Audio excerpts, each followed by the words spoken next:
Hermanas, en el final de el bosquejo anterior hay una posible ejercicio de disfrute, porciones de la palabra de Dios, de las notas de la Biblia, versión recobro, para disfrutar en grupos o en privado. Yo le voy a pedir, por favor, que disfruten. Tienen muchas asignaciones. Los bosquejos no son solamente para escuchar el mensaje, hay mucha que extraer del ministerio. Este ejercicio descansa estrictamente en las notas de Cantar de Cantares, como se las sugerimos ahí, para que profundicen en la dirección de lo que se compartió, se habló en el mensaje anterior. Amén, hermanas. Ninguno de los bosquejos está carente de algún tipo de ejercicio que pueda llevarse a cabo tanto individual como corporativamente. Aleluya.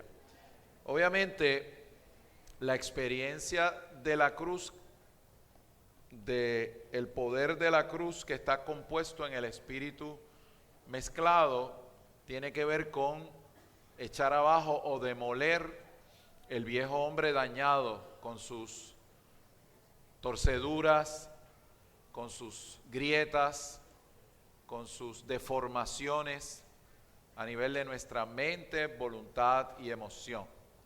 La caída es severa, y nosotros tenemos que ser aquellos que al experimentar al Señor, espíritu en nuestro espíritu, experimentemos el lado de la experiencia de la cruz que está compuesta en el espíritu, que tiene que ver con demoler, y la experiencia de la resurrección, que tiene que ver con el reconstruirnos y madurarnos como el nuevo hombre. Aleluya.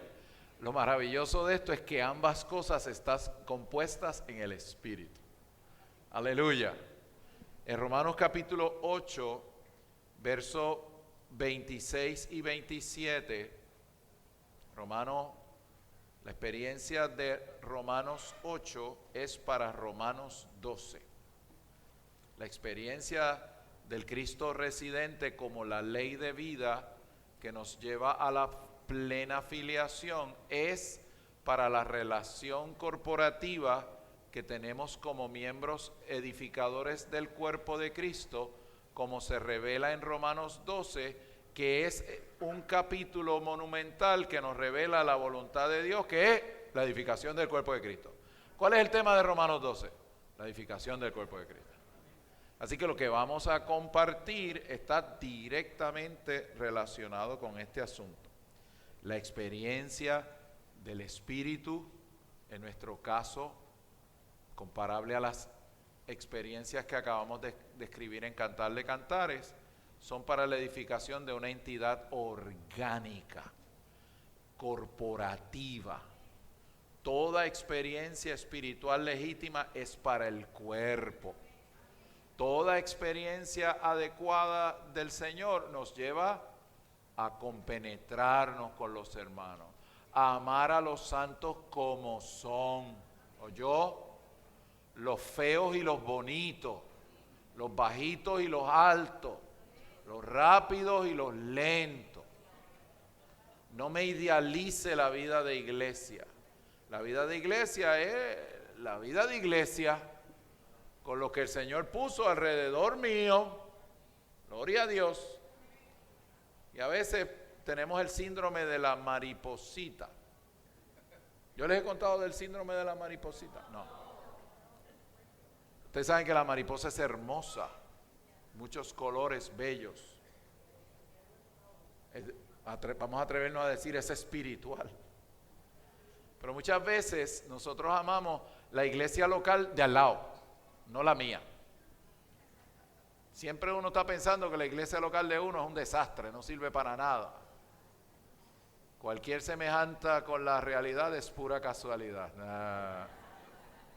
Pero esa es la mentalidad humana nuestra, ¿verdad que sí? Pero la iglesia local es un procedimiento para practicar la realidad del cuerpo de Cristo, donde están los lentos y los rápidos, los bonitos y los feos.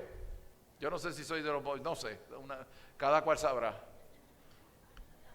Mi punto es, hermanas, que a veces nosotros hablamos del cuerpo de Cristo y lo elevamos y es un hablar muy místico y nos vamos por allí. Oh, yo quiero la explicación del cuerpo de Cristo. Ajá. Yo le voy a preguntar, ¿usted ama su iglesia local? Con los hermanos de carne y hueso, que son como son y que usted no los puede cambiar. El único que los puede cambiar es el Señor. Amamos eso. Mire, hermano, yo en Puerto Rico los primeros 40 años de mi vida serví día y noche con hermanos. Yo soy rápido y vamos para adelante. Pues era lento. El Señor nos amarró de los pies. Usted es rápido y el compañero de milicia es lento. Y esto es para mañana, ya no hay que orar una semana. Aleluya por el cuerpo de Cristo. Así que yo quiero que le demos gracias al Señor por la iglesia, por mi iglesia local, con los hermanos de carne y hueso que hay allí. Señor, te damos gracias por mi iglesia local, con los hermanos de carne y hueso que hay allí. Aleluya. Señor, que ahí aparezca la realidad del cuerpo de Cristo. Yo quiero leerles algo. Servir en coordinación y lavarnos en amor. Estaba por ahí, no sé si ya los vendieron todos, no sé. Servir en coordinación en amor. Servir en coordinación y lavarnos en amor. El lavarnos tiene que ver con el lavacro de los pies, que está en Efesios capítulo 5, donde los santos son lavados en el lavacro del rema de Dios, lo que permite que aparezca la iglesia gloriosa. La iglesia gloriosa es hermosa, pero si vamos a usar el tipo para contrastarlo con el síndrome de la mariposita, la iglesia es un lugar donde hay mucha coordinación. Porque los hermanos tienen relaciones transparentes, donde se lavan los pies los unos a los otros. Es comparable a un buen panel de abejas. Las abejas son cabezonas y feas, pero trabajan en coordinación. Aleluya. Hermano, tal vez usted esté en una iglesia local de gente cabezona y fea. Pero allí donde el Señor lo puso, tenemos que remediar toda situación que nos impida ser uno por medio de lavarnos los pies. ¿Le leo alguito? Porque si no, usted puede ser bien bonito, usted viene a la conferencia, invoca el nombre del Señor, Señor Jesús, yo te amo. Eso de amarte conforme a tu persona, no sé, pero te amo. Entonces, si la cosa se pone bien mala, hago como la mariposita.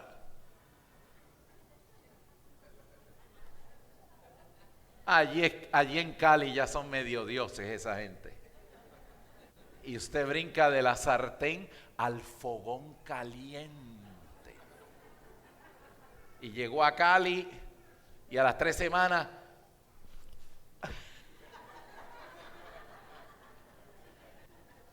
Eso se llama el síndrome de la mariposita. Es linda y preciosa, pero no se compenetra con nadie ni puede coordinar con nadie. Ahora, la iglesia donde están las abejas cabezonas feas, hay coordinación, hay un panal que produce miel. Le lavo los pies, se los lavo.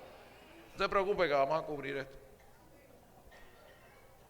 Lavarnos los pies unos a otros es necesario a fin de llegar a la unidad genuina.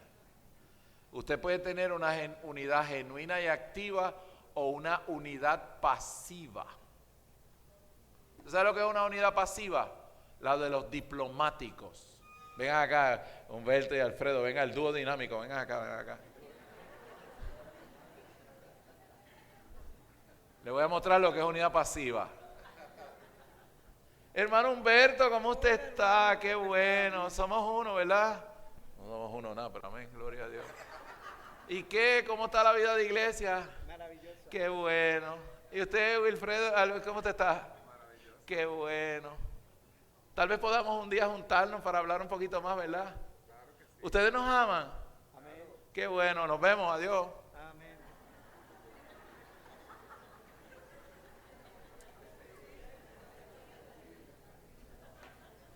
Una unidad pasiva. Y hay mucha cortesía, ¿verdad que sí? Eso es todo un hecho de cortesía. Esos besos y abrazos. Pero al final del día no hay lavado de pies. ¿Le leo un poquito del ministerio? Después que uno sabe dónde está el cañón del Colorado, cualquiera da excursiones al cañón del Colorado. Pero yo no descubrí el cañón del Colorado. Hay que ir al ministerio. Debemos entender que el amor mutuo al cual nos referimos no es una amistad, ni tampoco una comunión de paz superficial los unos con los otros. Los colaboradores de una misma área deben permitir que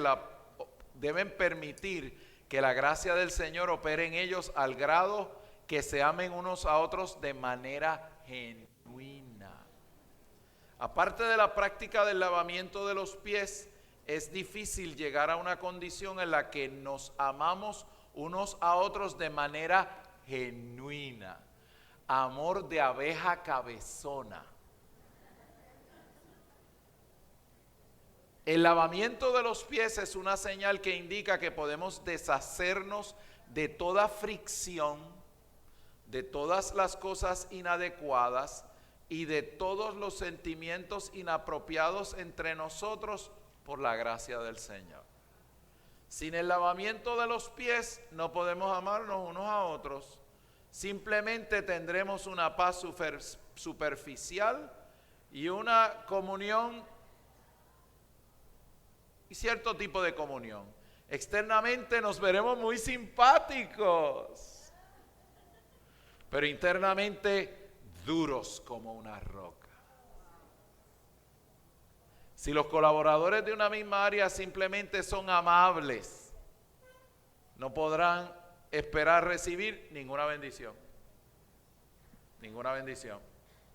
Debemos practicar el lavamiento de los pies mencionado en Juan 13 a fin de poder amarnos unos a otros de manera genuina en vez de tener una amistad o afecto humano. ¿Cómo deberíamos practicar el lavamiento de los pies?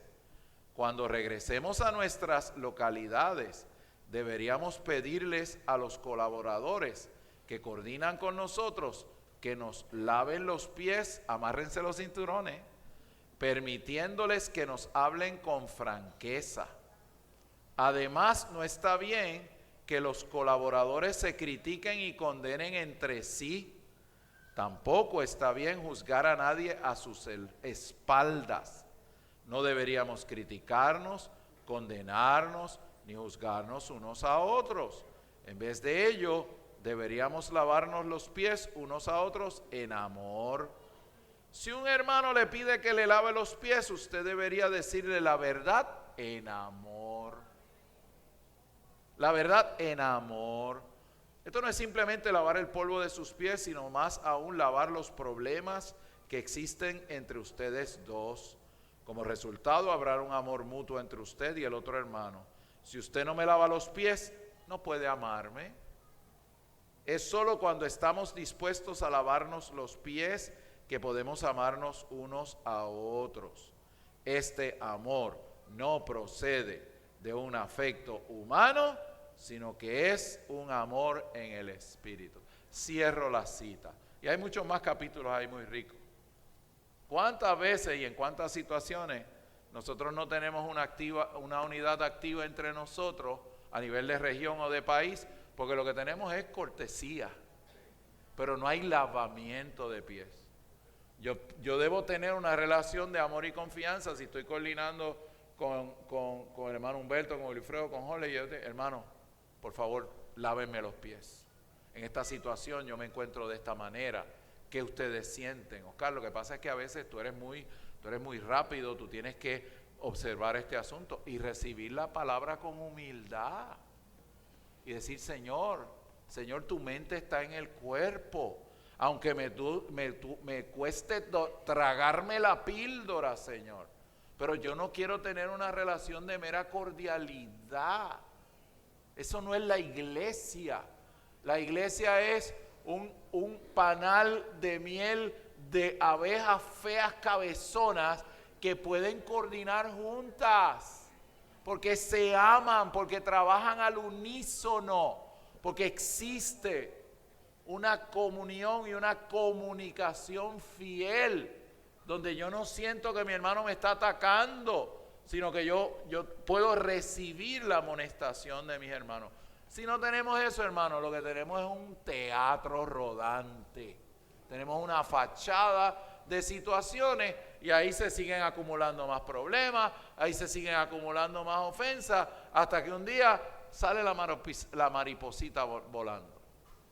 Señor Jesús. Oh, Señor Jesús. Señor, nos ayude a tener comuniones genuinas, sin descuento, para que el Señor nos dé una unidad activa y que ese mismo espíritu permee la comunión de las iglesias en Colombia. Aleluya. Así que, hermanos, aquí se titula algunos principios relacionados a la voluntad de Dios de cara al cierre de la parucía del Señor. Ahora estamos entrando al final de esta conferencia, ya estamos en los mensajes finales y amarramos esto con la parucía del Señor, con la venida del Señor. Ven, Señor Jesús. Ven, Señor Jesús. Romanos 12, 1, 2. Así que, hermanos, os exhorto por las compasiones de Dios.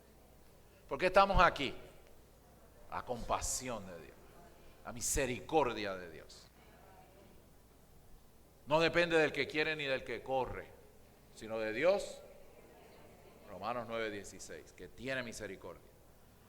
Así que, hermanos, os exhorto por las compasiones de Dios que presentéis vuestros cuerpos, sacrificio vivo, santo, agradable, que es vuestro servicio.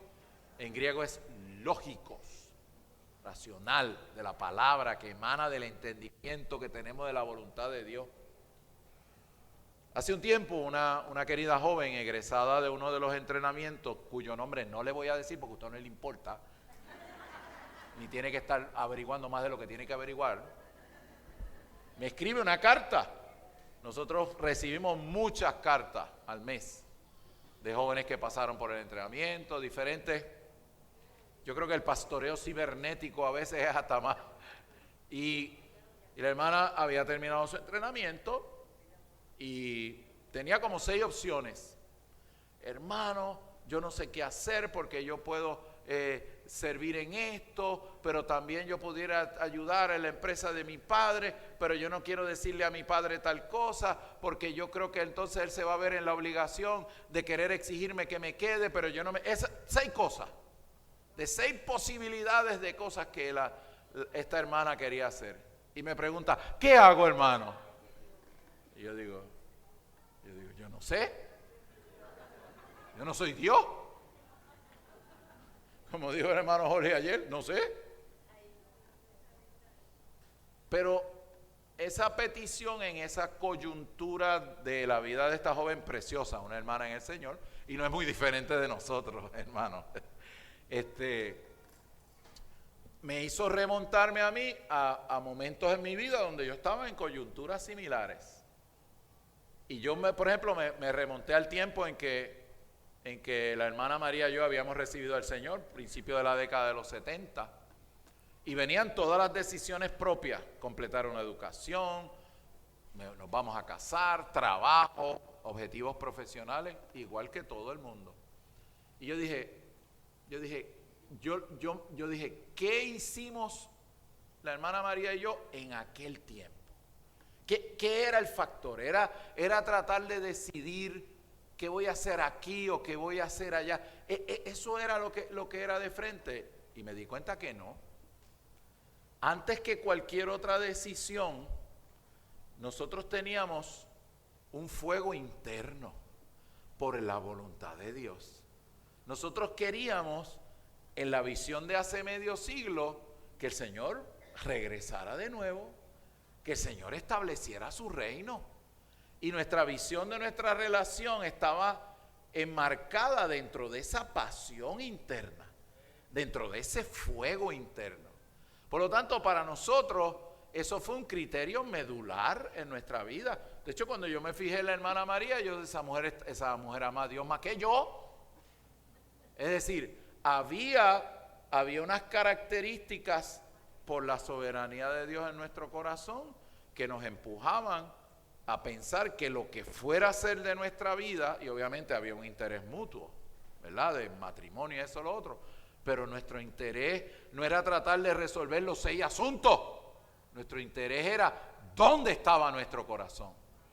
Y nuestro corazón ardía porque la voluntad de Dios se hiciera en nuestra vida.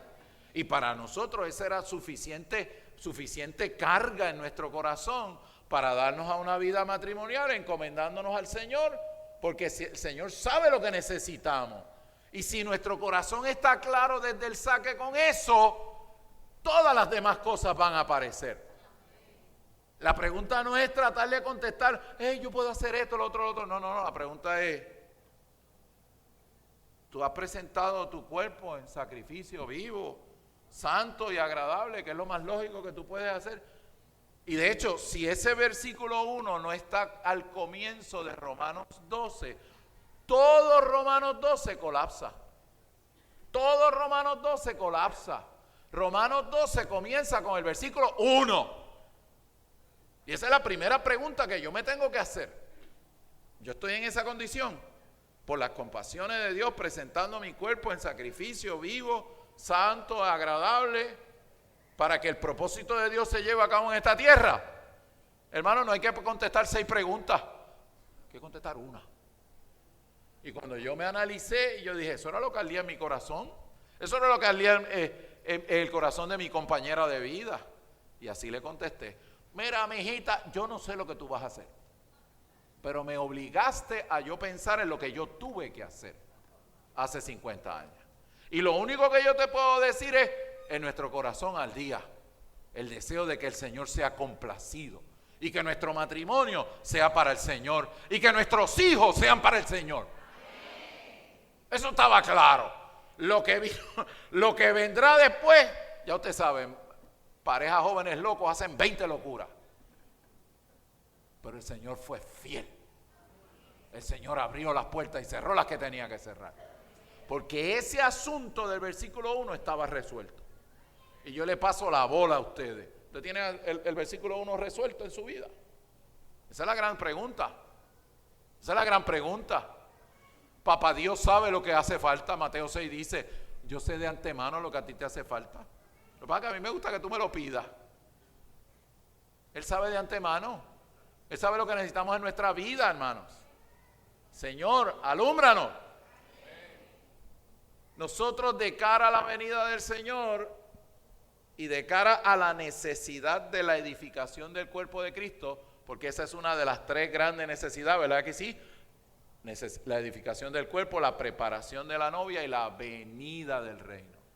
Tenemos que resolver ese asunto.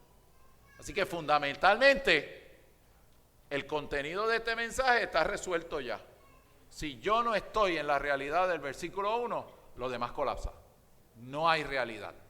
No puede darse lo otro. Pero, habiendo aclarado ese punto, vamos entonces a ir sobre el bosquejo y ver estas 5 palabras. Dice el punto Romano 1. En Mateo 24, un capítulo relacionado a la manifestación del reino, la parucía del Señor y el cierre de la era de la iglesia, el Señor dio 2 advertencias básicas. 2. A los discípulos y a los que aman su aparición. Primero, Mateo 24:4, mirad que nadie os desvíe.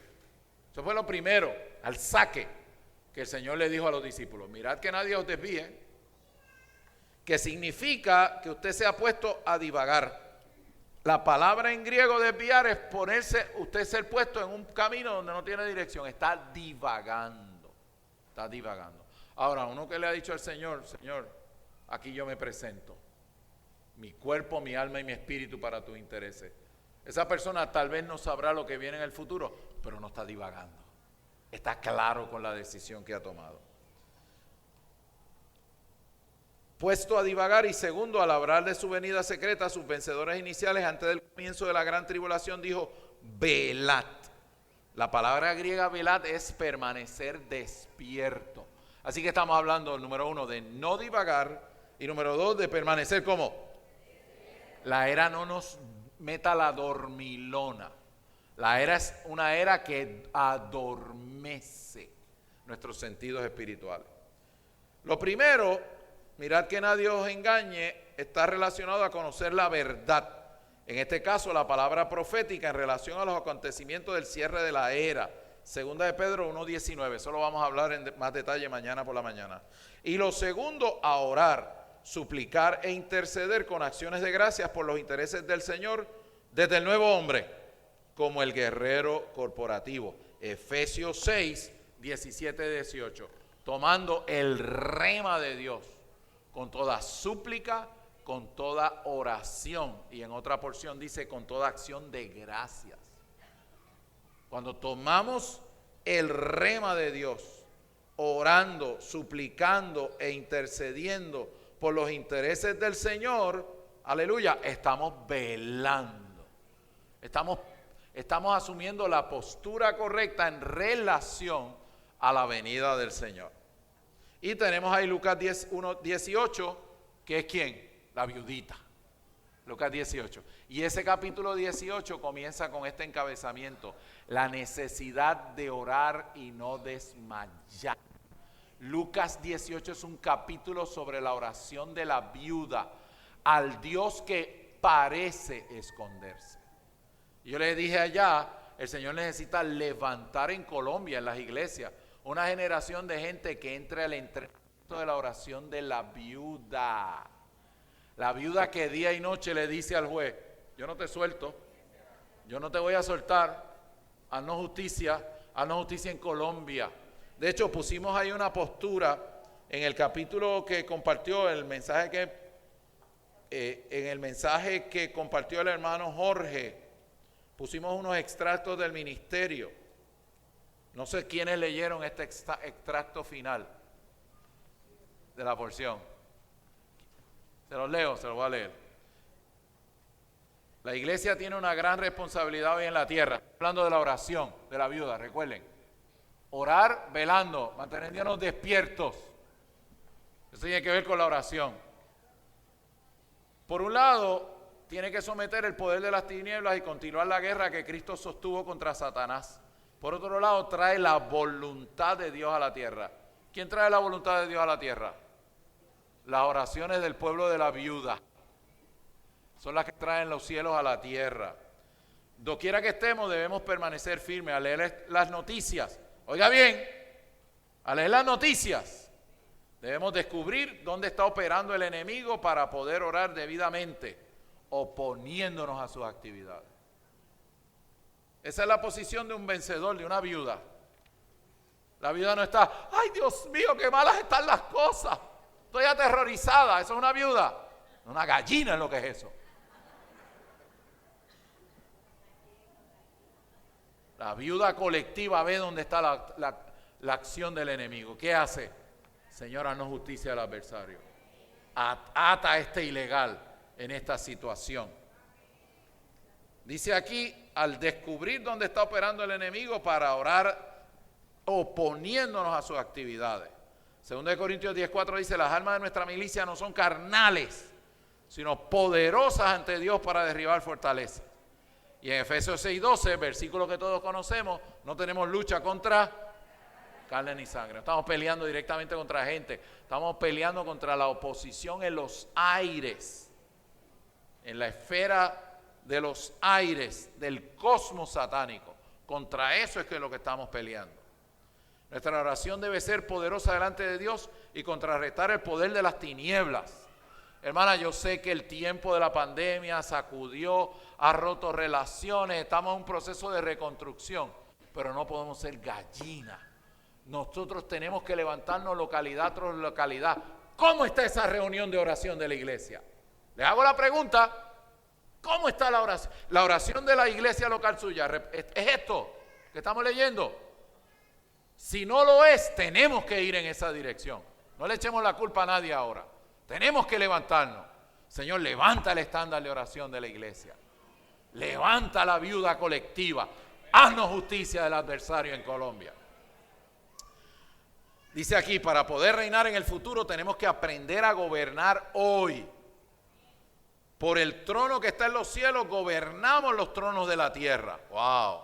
Muchos creyentes desfallecen por no ejercer la autoridad que tienen y por no orar para reinar sobre la situación política. Eso es el ministerio. Desfallecemos, estamos asustados como el pejo con el jabo entre las patas. La cosa está mala, esto está terrible. Mira para allá lo que salió en las noticias.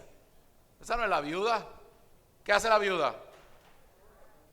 Haznos justicia del adversario. Si está pasando eso, Señor, queremos traer los cielos a la tierra. Señor, queremos traerte de vuelta. Señor, ¿qué tú vas a hacer con eso? Señor, nosotros estamos aquí en serio por tus intereses. No somos maripositas. Somos abeja cabezona, coordinando juntos, coordinando la oración a los cielos. Vénganos tu reino, Señor. Hazlo en Colombia, por amor a tu economía, por amor a la próxima generación. Despeja la actividad del maligno. ¿Tenemos ese denuedo? ¿Tenemos ese denuedo? Tan pronto veamos la obra y el poder del enemigo en acción, debemos ejercer nuestra autoridad para orar, no para hablar. Para orar, no me gaste la saliva donde no hay que gastarla. Si me va a gastar saliva, gástala ¿dónde? Orando, atando al enemigo, atando la actividad del maligno. Señor, despiértanos. Si en la tierra no hubiese creyentes, el mundo sería el infierno. Claro que sería el infierno. Nosotros somos la sal de la tierra y la luz del mundo. Porque el Señor preserva las situaciones, aunque las cosas parezcan a veces que no tienen solución. ¿Usted sabe por qué las preserva? Por ustedes. Él quiere la novia. El hombre quiere casarse. El hombre quiere volver de vuelta. Todas las cosas son preservadas para que la iglesia madure. Para que le demos al Señor el factor de cambio dispensacional. Tenemos que aprender a ejercer la autoridad victoriosa de Cristo para gobernar sobre el poder de las tinieblas. Ahora vamos a ver el poder de las tinieblas desde una perspectiva, yo diría, psicológica. En estas palabras que Pablo utiliza en el libro de Romanos, capítulo 12. Termino leyendo el párrafo 1 del punto 1 romano. Y lo segundo, orar, suplicar e interceder con acciones de gracias por los intereses del Señor como el guerrero corporativo. Ambos asuntos, advertencias. Mirad que nadie os desvíe, 1, y velad, 2, debe mantenernos enfocados en la necesidad dispensacional del Señor, la cual es la edificación del cuerpo de Cristo, la preparación de la novia, la cual será la nueva Jerusalén durante el milenio y la manifestación del reino de los cielos. Ese es nuestro currículum vitae, ese es nuestro resumen. Para eso estamos aquí en la tierra. Romanos 12 es el capítulo que muestra en Romanos que la voluntad de Dios es el cuerpo de Cristo. Romanos 12 es el capítulo que habla del cuerpo de Cristo. Y además de mostrar cómo ponemos en práctica la vida que es propia del cuerpo. Usted lee el capítulo 12, nos muestra la vida que corresponde al cuerpo. Hay 4 pasos necesarios para mantener nuestra frescura, función y oración, y sobre todo para ser guardados del engaño de la fachada actual del cosmos satánico. Efesios capítulo 2. El aión del cosmos, recuerden, la fachada visible del cosmos invisible. Eso está en contra de nosotros. Eso se opone a la iglesia. Eso está diseñado para desgastar a los creyentes, para hacernos dormir y para hacernos ser desviados. Tenemos que estar claros con esto. Aleluya. Sin estos pasos evidenciados por las palabras que vamos a ver en Romanos 12, no seremos miembros que funcionan de manera saludable para la edificación del cuerpo. Resultado final, estaremos divagando en cuanto a conocer la era y seremos puestos a dormir en cuanto a las oraciones que el Señor necesita. El Señor quiere silenciar nuestras oraciones de intercesión por los intereses del Señor en Colombia. Hermanas, tenemos que despertar. Una vez un hermano dijo, si usted ama al Señor, va a la mesa del Señor. Si usted odia a Satanás, usted va a la reunión de oración. Porque entonces las reuniones de oración casi siempre carecen. No odiamos a Satanás lo suficiente. Estamos engañados por la era, gastando la saliva en lo que no menea la rueda de la economía de Dios. Señor, ayúdanos. Yo espero que esta comunión nos ayude. Vamos a la palabra. Pablo dice, y le doy hasta el término en griego y todo. Dice que presentemos como sacrificio vivo. Es el versículo 1. La palabra en griego es paristemi. Significa ponerse a la disposición de otro, hombro con hombro. Aquí, a la disposición de quién nos estamos poniendo. A la disposición del Señor. A la disposición del Señor. En griego, sacrificio vivo significa un sacrificio viviente. Pero eso es una contradicción. Porque la astucia, los sacrificios en el altar estaban muertos. Pero aquí da la pata que este sacrificio está vivo. Tenemos la actitud de presentarnos y estamos muertos en el sentido de que hemos rechazado nuestra voluntad y deseo particular. Estamos tomando al Señor como nuestra persona, pero a la misma vez estamos mezclados con el Espíritu. Es un sacrificio vivo. Tiene la vida divina. Para disponernos a ser miembros del cuerpo tenemos que ser vivientes. Es interesante que aquí muchos se presentan, una presentación colectiva, porque estamos hablando del cuerpo. Todos tenemos que presentarnos en sacrificio vivo. Pero en el original, el término está en singular. Son muchos que se presentan, pero un solo sacrificio colectivo. Aleluya. Si le quitamos este versículo al capítulo, descabezamos todo el contenido de Romanos 12. Si no nos presentamos, el resto no es posible. Señor, queremos presentarnos. Señor, nos presentamos. Señor, a partir de ahora nos presentamos. Presentamos en sacrificio vivo. No queremos ser ovejitas, no queremos ser maripositas voladoras. Queremos coordinar con los santos. Con la iglesia local donde estoy, con los hermanos de carne y hueso, los feos y los bonitos, los gorditos y los flaquitos.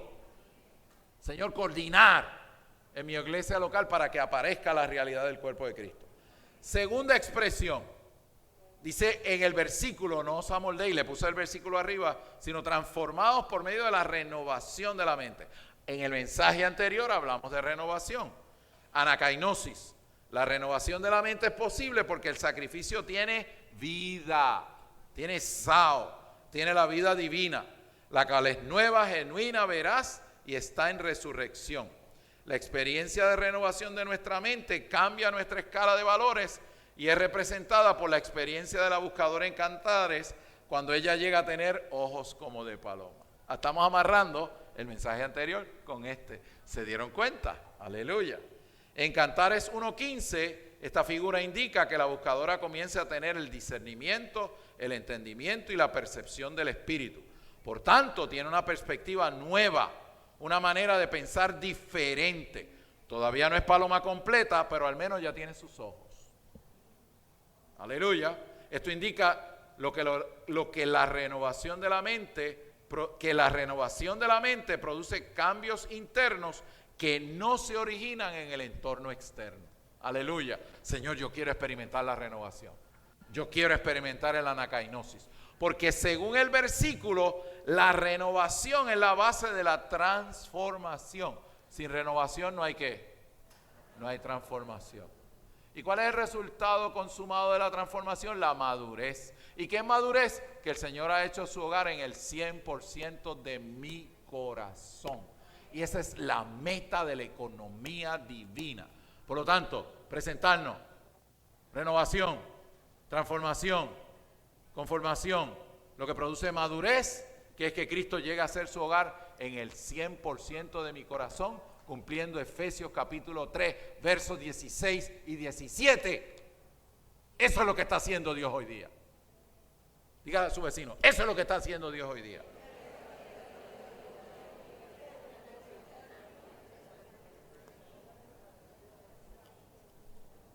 No se preocupe dónde usted está.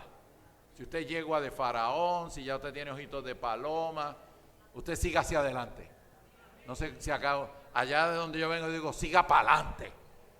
Siga hacia adelante. Español neutral. Aleluya. Seguimos hacia adelante. No se meta la cabeza, Señor, yo seré abeja cabezona o seré mariposita. Mire, todo lo tenemos todavía entremezclado allá adentro. Señor, renuévame. Señor, transfórmame. Señor, madúrame. Sé transformado. Las hermanas de aquel lado. Sé. 1, 2 y 3. Metamorfo. Sigan. Segunda.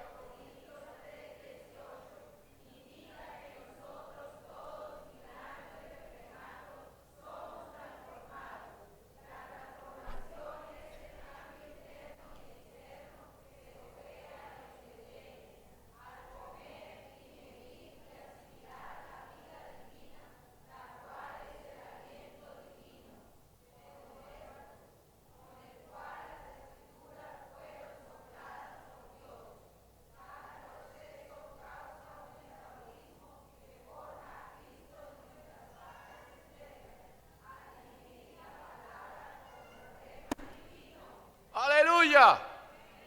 Mi salvación personal, privada y secreta con el Señor es eso que acabamos de leer. Cada día yo me tengo que levantar para comerme la palabra del Señor, para arrepentirme y para confesar conforme a la luz interna, para experimentar el proceso de la renovación, que es la base para la transformación, por medio de ser un cristiano. En el Salmo 119, verso 15, nota 1. ¿Cuántos disfrutaron el Salmo 119, nota 15, verso 15, nota 1? Le estamos dando la pieza del rompecabezas aquí, hermanas. Esa es nuestra responsabilidad al ocuparnos de nuestra salvación personal. Aleluya. La cual tiene que ser constante, secreta, escondida, diaria, poco a poco. Gloria al Señor. Así que cuando tenemos esa experiencia, empezamos a recibir los beneficios marginales de esta salvación. Dice ahí, para que comprobéis la voluntad de Dios, lo bueno, lo agradable y lo perfecto. Cuando usted se da el proceso de presentarse, que produce la renovación, que es la base para la transformación, cuyo resultado en madurez es que el Señor hace su hogar en el 100% de mi corazón, reconstituyéndome con la vida divina y haciéndome un Dios hombre maduro. Aleluya. Uno de los beneficios marginales es que comprobamos la buena voluntad de Dios, lo bueno, lo agradable y lo perfecto. ¿Por qué razón usted no sabe ni dónde usted está parado? Porque carece de esta experiencia. No tiene la capacidad interna para comprobar la voluntad de Dios. En inglés es proof, comprobar la voluntad de Dios. No sabemos ni de qué color es la corbata que nos tenemos que poner. Y a veces tenemos preguntas: ¿con quién me debo casar? ¿Qué debo estudiar? ¿Qué es lo otro? ¿Qué es aquello? Y yo le digo, ¿resolviste el versículo 1? No. ¿Qué vas a esperar? Nosotros queremos el comprobar, pero no queremos el versículo 1. ¿Me siguen, hermanas? Esta es una palabra de justicia, pero con amor. Si usted no se presenta, ¿por qué Dios le va a ¿por qué el Señor le va a mostrar su voluntad a un enemigo? ¿A quién le muestra su voluntad el Señor? La Biblia dice que el Señor conocía los corazones. Todo el mundo estaba comiendo pan gratis, estaba comiendo bajo el ministerio del Señor, ¿verdad? Milagros, sanidades, pero dice la Biblia en Juan que el Señor no se fiaba, porque el Señor puede discernir entre quién está verdaderamente por sus intereses y quién está por qué, por los panes y los peces. Así que el comprobar la voluntad de Dios es la capacidad de discernir la voluntad del Señor, porque hemos cumplido con el criterio que se revela en Romanos 12, empezando por presentarnos como sacrificio vivo. Hermanas, si no resolvemos esa pregunta, el capítulo 12 no existe. Señor, yo me presento a ti como parte de este sacrificio colectivo. Dice aquí, verificar por examen lo que es genuino, así como se prueban los metales. Ayer Jorge mencionó algo, ¿verdad? Usted a un experto en falsificación no le muestran 50 billetes falsos. Le llevan a que se aprenda al centavo el billete genuino. Usted se aprende el billete genuino, automáticamente usted va a discernir cuáles son los 50 billetes falsos. ¿Conocemos el billete genuino? Tenemos que presentarnos, hermano. Hola. Hola, ella está feliz. Aleluya. No. Así que verificar por examen lo que es genuino, así como se prueban los metales, implica juicio de uno primero y luego, por haber pasado uno por el juicio, puede completar los genuinos de la imitación en otras situaciones o personas. Así que, ¿qué es lo primero que uno se prueba?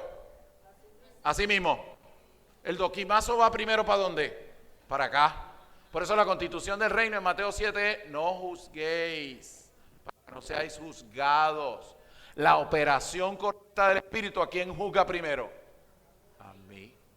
El Señor me juzga a mí en mi carencia, pero lo hace con amor, recuerde.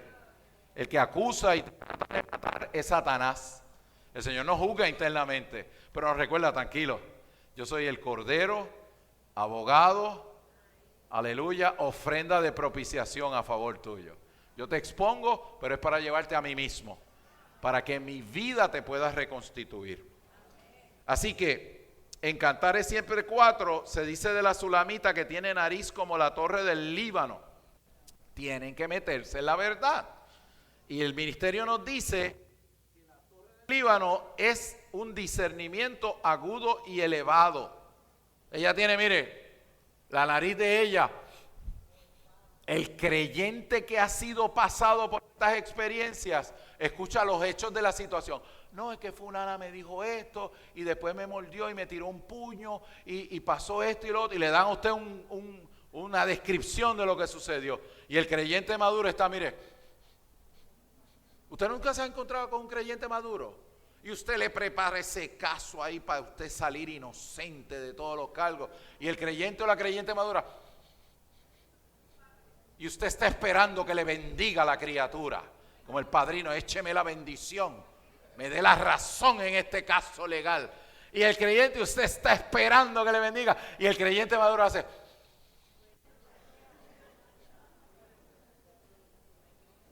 qué bueno, hermana, ¿qué tal si oramos? Yo lo que quería era que...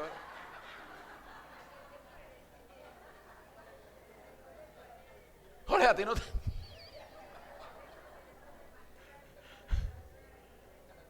Usted montó su caso como si lo fuera a presentar en la Corte Suprema. Y el creyente maduro hace: ¿qué tal si oramos, hermano? Vamos a darle gracias al Señor porque hoy llovió en Barranquilla. Y usted está... De hecho, hermanas, y esto lo digo con mucho respeto y cariño, hoy participamos de la mesa del Señor. No se vaya de aquí sin tener cosas que resolver con los hermanos. ¿Oyó? Ahí es donde se prueba esta palabra. Si yo lo ofendí a usted, yo voy, mire, le pido perdón, porque yo no quiero tener cuentas largas con ninguno de ustedes. Pero no salgamos de aquí, validemos la estatura de esta comunión. Yo creo que el Señor nos ha hablado, resolviendo los asuntos. No deje nada pendiente en la olla. No vaya a ser que en el tribunal de Cristo usted tiene eso acumulado. Clases de verano con usted por 1000 años.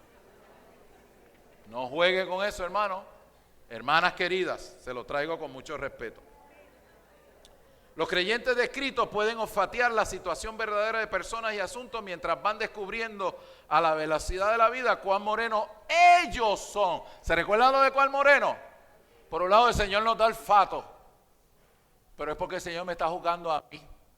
Y cuando me traen una situación usted le tiembla la mano a atreverse a juzgar, pero está discerniendo lo que hay. ¿Entiende lo que les quiero decir? Usted está teniendo el discernimiento adecuado, pero en el trato de Dios con el juicio personal con usted le indica que la carne suya no es mejor que la de esa persona. ¿Entiende lo que le quiero decir? Así que usted tiembla. Señor, líbrame de yo estar, aunque tengo el olfato adecuado, Señor, ten misericordia de mis hermanos. A veces uno está en situaciones y escucha la guerra y los argumentos y uno se va a llorar delante del Señor. Señor, alumbra a mis hermanos. Señor, aunque sean estos hechos o estos otros hechos, lo que esta gente necesita, tu gracia, Señor. Señor, aparécete como tú te apareciste a mí cuando yo estaba en esta situación. Tú me mostraste lo morena que yo soy, que mis motivos estaban impuros. Tú tuviste misericordia. Yo pude ir a restaurar esta relación con mi hermano, con mi hermana. Hermano, esto es serio. Esto es bien serio. Un creyente en la carretera de la verdadera madurez es estricto consigo mismo en el trato del Señor y no tiene la actitud de juzgar a otros. Pero al experimentar la madurez en vida obtiene la capacidad de discernir lo que verdaderamente está detrás de las palabras, hechos y motivos. Ahí le doy Mateo 7, no juzguéis. En conclusión, cuando nos presentamos somos renovados. Y al ser renovados somos transformados, lo que forja la capacidad de comprobar la voluntad de Dios y discernir lo que es falso, un engaño de Satanás.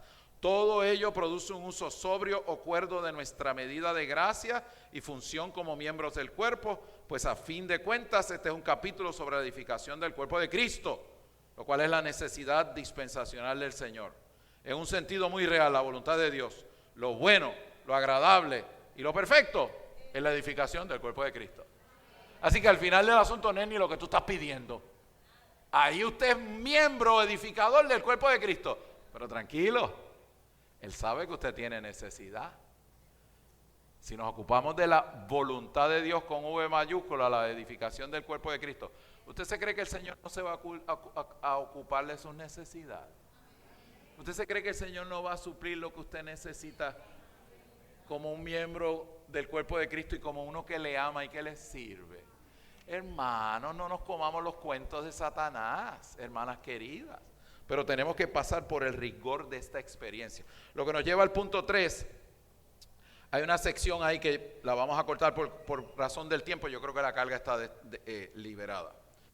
La quinta palabra, amoldéis, no os amoldéis, susquematizo, de ahí que viene la palabra esquematizar.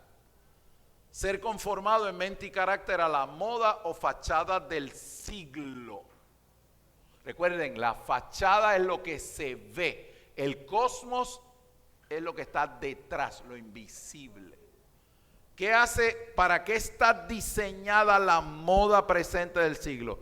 Para esquematizar su vida, agotándolo. Los hijos de Egipto le quitaron la paja.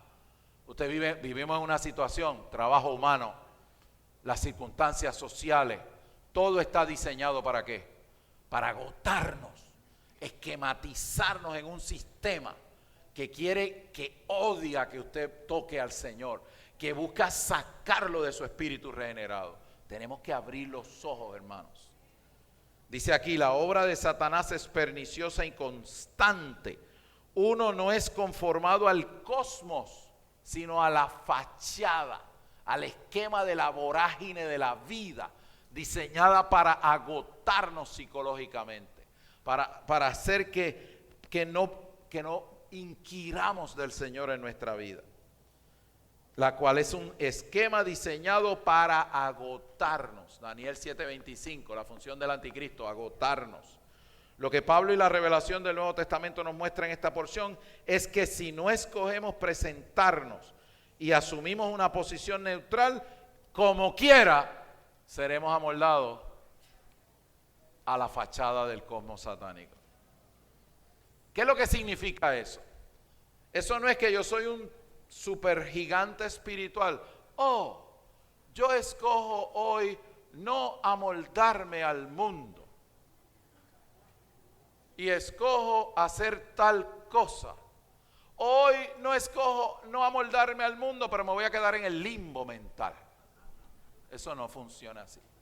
Si no nos damos a presentarnos en sacrificio vivo para experimentar como un régimen espiritual la renovación que produce la transformación, que causa la madurez que nos permite probar las cosas por su verdadera realidad, automáticamente usted será conformado al siglo.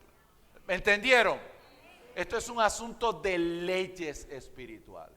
Si usted se queda neutral, no, yo me voy a portar bien, yo no voy a hacer nada, pero tampoco voy a decir Señor Jesús 3 veces, ni voy a buscar al Señor. Ya usted está derrotado. Automáticamente usted va a ser esquematizado, porque esta es la guerra entre varias leyes que operan en el universo. Pero le tengo buenas noticias. La ley más poderosa del universo, ¿dónde está?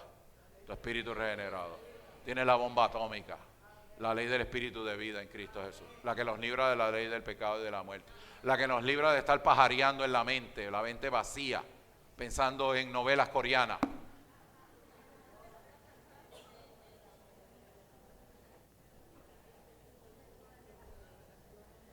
Leo la B y con eso terminamos. ¿Qué tal si todos leemos la letra B? Voy a omitir esa sección. Mañana, si me da un ratito, discutimos algo de eso. B. Según Romanos 12, todos, la voluntad de Dios con V mayúscula, pero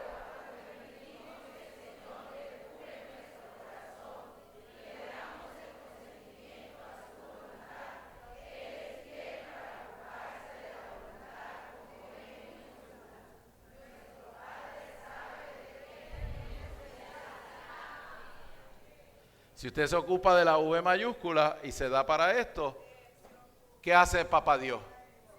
Se ocupa de las V minúsculas.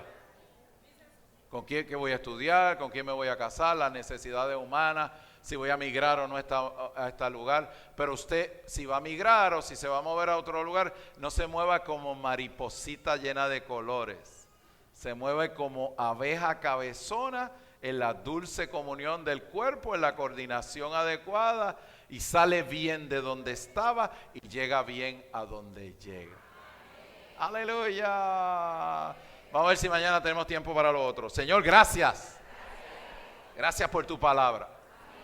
No queremos ser engañados por la era. Queremos ser los que estamos despiertos velando. Queremos ser aquellos que comprobamos tu buena voluntad. Lo bueno, lo agradable, lo perfecto. La V mayúscula, nuestra función como miembros que edifican el cuerpo. Señor, usando la medida de gracia con sobriedad. Señor, y las chiquitas también. Gracias que inclusive la oración del reino en Mateo 6 incluye oraciones de protección. Nos deje el pan, la seguridad y la satisfacción diaria. Señor, la capacidad para liberar a los que nos deben. Perdonar a nuestros hermanos. Señor, dice el libro del cosmos satánico, está diseñado para agobiarnos, para cansarnos psicológicamente. Oramos para que tú nos saques de aquí poniendo en el pasado estos años de aislamiento. Señor, restaura las relaciones en el cuerpo. No queremos una mera vida de reuniones, queremos vida de relaciones específicas. Estemos conectados orgánicamente a otras abejas cabezonas, en unanimidad, coordinación, edificando el cuerpo de Cristo. Allí en la iglesia local con los hermanitos que hay, con los feos y los bonitos, los grandes y los chiquitos. Señor, sin hacer acepción de nuestros hermanos. Muy por el contrario, aprender a amar a nuestros hermanos y hermanas. Allí donde están, fuera de estar haciendo idealizaciones vanas que no parten de la realidad. Te damos el consentimiento para que nos ganes por completo. Estamos tan agradecidos por estos días encerrados en este lugar, escuchando tu palabra. Señor, te decimos amén. Hazlo con nosotros.